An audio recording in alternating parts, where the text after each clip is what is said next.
Martin Bakole stops the Hulk, Ivor Shevardutski, in 3 rounds on the Babich-Rosansky undercard. The Hulk apparently had an extensive amateur career and he was unbeaten going into this, but he didn't do anything impressive in this fight. He looked like a human heavy bag in there. Bakole has quite a bad habit of throwing the right uppercut from too far out. The Hulk attempted to make him pay for it on several occasions with the left hook, but his accuracy was poor. Bakole's approach is similar to Jarrell Miller these days. He came in at the second heaviest of his career, 280 pounds. He walked the Hulk down and overwhelmed him with volume. The basic idea is to keep a steady stream of arm punches raining down on the opponent, forcing them to move their upper body and move their feet constantly. You then take note of their movements, you recognize the patterns, and then you time them with a heavier shot. Also, when you go from pity-patty punches to then suddenly throwing something very powerful, it can shock the opponent. It obviously worked well enough here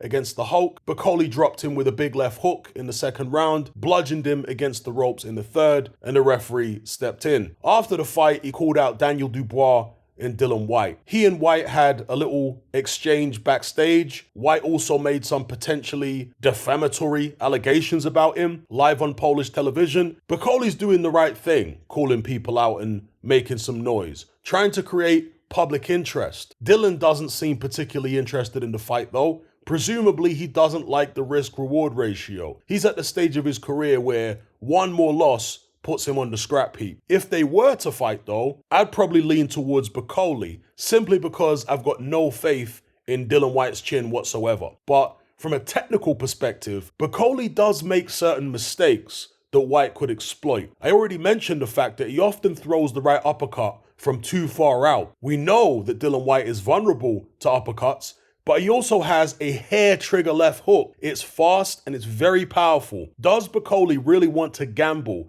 his right uppercut against Whyte's left hook? Bakole isn't as tall or as light on his feet as Tyson Fury. He doesn't have that kind of reach. I think Whyte would find it much easier landing on Bakole than he did on Fury. Also, Bakole often brings his feet together, a mistake which Dillian Whyte makes himself, funny enough, but it means he's susceptible to being knocked off balance. It also means that savvy opponents will know that he can't generate power at that moment and use it as an opportunity to attack. Bakole is so offensive-minded, he throws so many punches that he does leave himself open quite often. He'd need to tighten that defense up against Dillian Whyte. That being said, Bakole's got the much better chin of the two. He's bigger, probably stronger, and definitely fresher. He's got good punch variety, mixes things up to head and body, and he has a high work rate. And as for Daniel Dubois, the current WBA regular champion, I think he's food for Martin Bakole. He's too stiff and upright, and I don't think he has the mental toughness